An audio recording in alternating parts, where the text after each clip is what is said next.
Cheers, guys.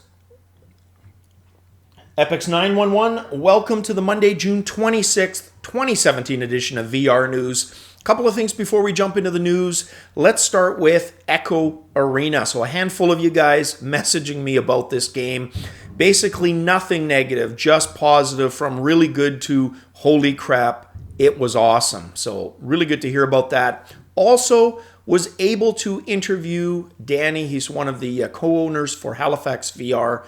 Super nice guy, really cool operation, and we could have literally yapped for hours. But yeah, some interesting stuff on the VR and behind the scenes kind of what it's like to run a VR arcade. So I thought that was cool. Look for that within the next couple of days. So let's jump into the news and start off with this gameplay footage for Project Cars 2 VR mode from Upload VR. Just absolutely stunning, looks really good. Said it before, but if you are a PC VR owner, really lucky with literally the racing games we have available. It's unfortunate if you have a PlayStation VR.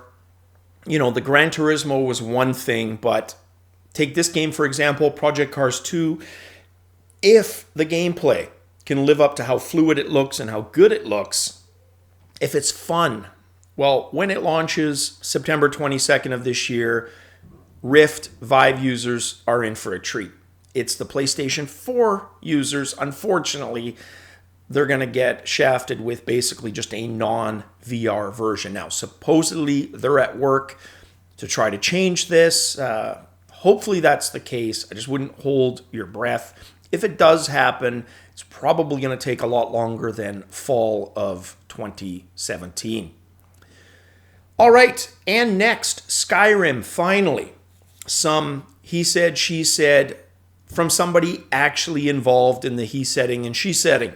So, GameSpot writer Michael Higham, he was the individual from GameSpot who interviewed Bethesda and was told that Skyrim VR would release for the HTC Vive in 2018. So, doesn't answer the Rift question. We can only hope. You've got revive options, etc. It would just be nice if the game worked on both at the same time. Now, the other unfortunate thing is if it's 2018, it's likely a 1-year exclusivity, or at the very least a 3/4 of a year. Because if it was 6 months, we'd probably see it in time for the holiday season, and doesn't look like it's the case.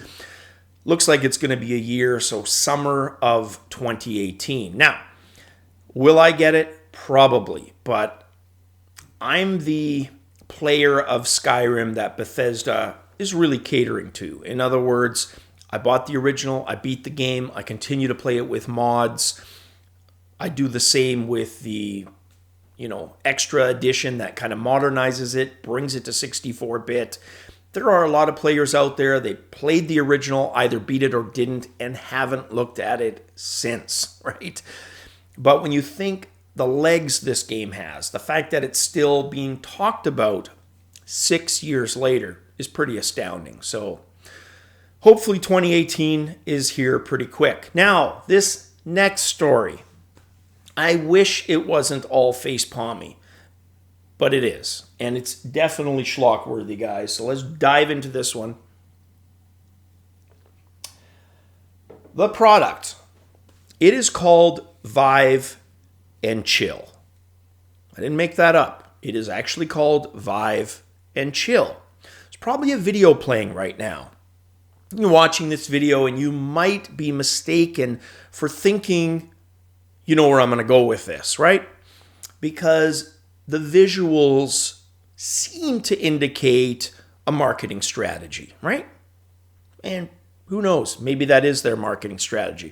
But it's not where I'm going. Where I'm going is the end of about a third of the way into this doozy of a video, right? Where the lady in question finishes playing and she's exhausted. Doesn't she look exhausted? No, not really. Not even a bead of sweat on her. Not a bead, not a droplet, not a micro droplet. bone dry. There is no moisture. So, what's my problem with this, other than that being the obvious? They should have used a sweat monster like myself, right? Now, granted, I'm probably not the mug you want to sell your product, but I can assure you, my propensity to sweat profusely would sure as hell test your product to see if it's worthy of purchasing. And it would have made a much bigger statement than the one made in this video. So, what the hell is it? Well, it's going to be a Kickstarter. They're aiming for $25 to $30 for what, in my opinion, amounts to not much more than a couple of low decibel USB powered mini fans.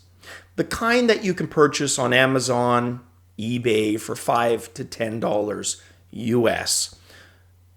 Honestly, guys, with a little bit of Velcro, double-sided tape, you could probably create a solution almost identical to this for about $15 US, right?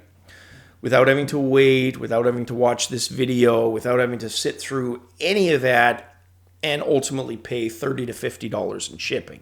And my estimate's probably on the high end, right? Now, all due respect to these guys, they're just trying to make a product and profit from it, right?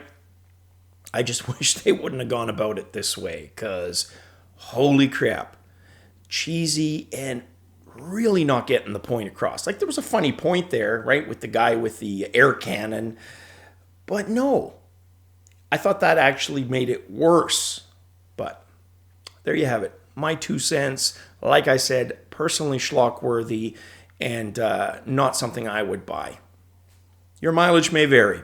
All right, next up, using virtual reality to diagnose and treat concussions with SyncThink. So the folks behind SyncThink, who have basically built a foundation on top of military research, they have created a portable concussion diagnostic tool using another company we've talked about in the past, SMI's eye tracker. So the idea here is they want to be able to weed out potential concussion candidates to get them off the field or the hockey rink and into treatment as soon as possible to, at the very least, mitigate, best scenario, eliminate potential brain damage, right?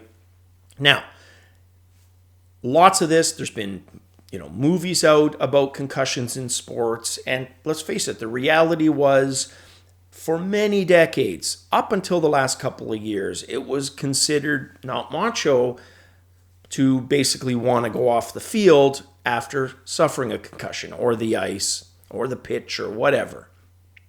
Thankfully, the culture of that kind of macho has changed. Some people might say, well, that's why they make millions.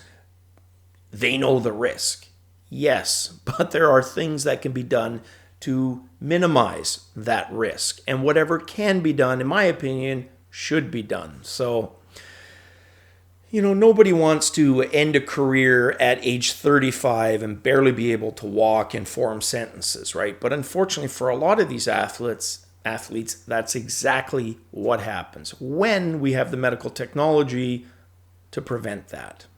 And that's not to say that the sports themselves should get off the hook. No, they can and should be able to modify their rules to minimize the likelihood of concussion as much as possible. I understand it's a fine balance, right, between not having that, the type of action and collisions in that sport that make it so attractive to watch in the first place. Yeah, I get that.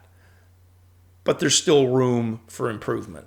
So, all right. And then next up, we have this historical one, which, of course, one of my favorite architecture students who are able to visualize the scale of Canterbury's heritage. And I, of course, am talking about St.Augustine's Abbey, which during the dissolution of the monasteries back in the late 1530s was definitely a casualty. Now, there's been research of late that seems to indicate that even without the dissolution of the monasteries, they were all facing bankruptcy sooner or later.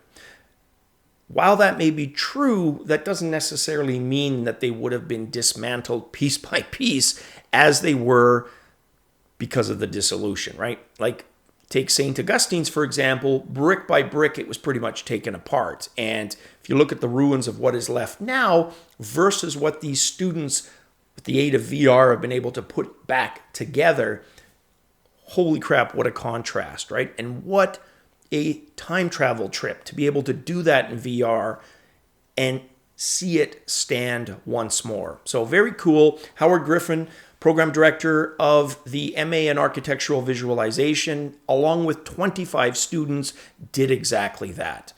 Basically rebuilt St. Augustine's Abbey, and very freaking cool. And there's so many other ruins that I could think where they could do the same.